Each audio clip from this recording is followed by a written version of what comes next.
Hello guys, welcome back. In this video we talk about the general aspect of reproduction, जिससे कि आगे आने वाले कंसेप्ट आसानी से समझ पाएँ आप लोग.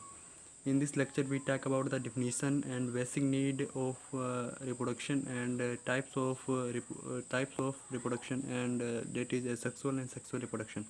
So we starts. तो हम लाइन बाय लाइन एनसीईआरटी के पढ़ेंगे. अब आज से हम टॉपिक जो क्लियर करेंगे वो एनसीईआरटी की line by line he clear करेंगे, क्योंकि एनसीईआरटी की अगर आप लाइन बाय लाइन पढ़ेंगे तो आपको एनसीईआरटी के टच पे रहेंगे तो आपको ज़्यादा परेशानी की ज़रूरत नहीं होगी.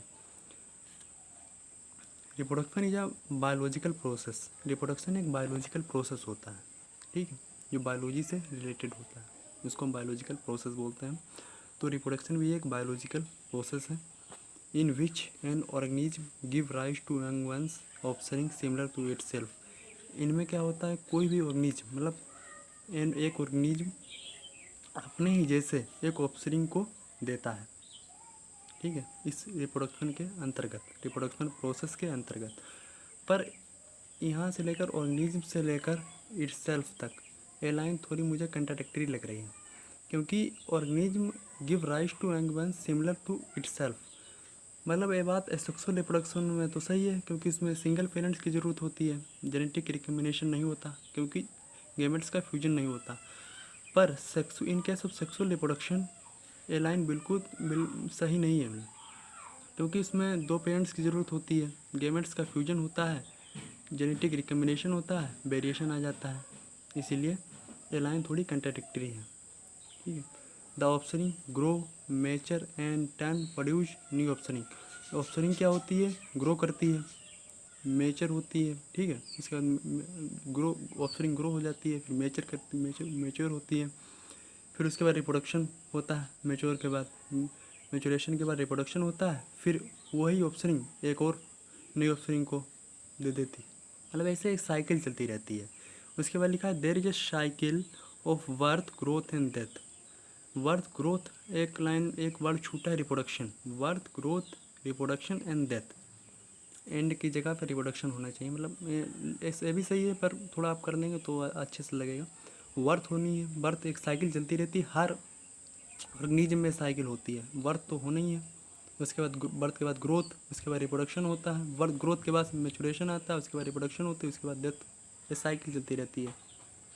Reproduction involves the continuity of the species from after generation the generation. Reproduction क्या करता है, स्पीसीज की कंटिन्यूटी को बनाए रहता है, इससे स्पीसीज की कंटिन्यूटी बनी रहती है, ठीक है. और यहाँ से आते हैं, there is a large diversity in the biological world. हमारे जो बायोलॉजिकल वर्ल्ड है उसमें बहुत बड़ी विभिन्नताएँ हैं.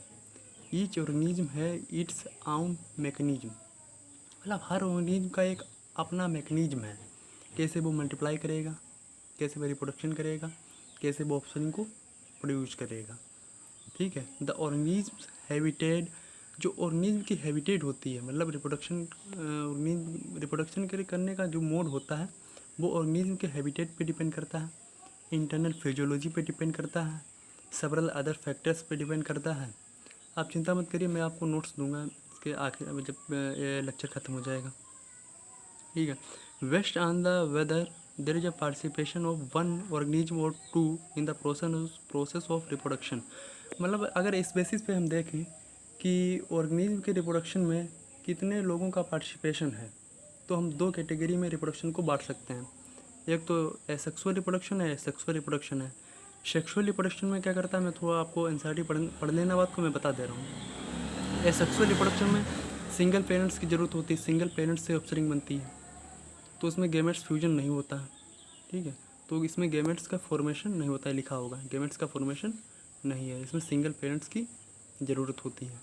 सेक्सुअल रिप्रोडक्शन में दो अपोजिट सेक्स होने चाहिए, मतलब मेल मेल नहीं, मेल फीमेल होना चाहिए, फीमेल मेल होना चाहिए, मतलब दो अपोजिट सेक्स के लोग होने चाहिए, ठीक है. इसमें गैमेट्स का फ्यूजन होता है, तो इसीलिए इसको सेक्सुअल रिप्रोडक्शन कहा जाता है. जो एसेक्सुअल रिप्रोडक्शन होता है वो वेरिएशन नहीं देता, सेक्सुअल रिप्रोडक्शन वेरिएशन देता है, ठीक है. तो आज का लेक्चर हमारा ख़त्म हुआ. आपको मैं अभी नोट्स, मैंने कहा था मैं नोट्स आपको दे रहा हूँ, जितना मैंने अभी बताया उतना ही नोट्स है यहाँ से. रिप्रोडक्शन जो डिफिनीशन लिखी है, मोड्स ऑफ रिप्रोडक्शन जो भी बताए थे, और जो मैंने ह्यूमन साइकिल बताई थी, एक कंट्राडिक्टरी वाली जो मैंने बात बताई थी वो भी मैंने लिख दिया है। टाइप और रिप्रोडक्शन का थोड़ा बहुत ओवरव्यू दे दिया। अब स्क्रीन शॉट ले लें पॉज करके वीडियो को।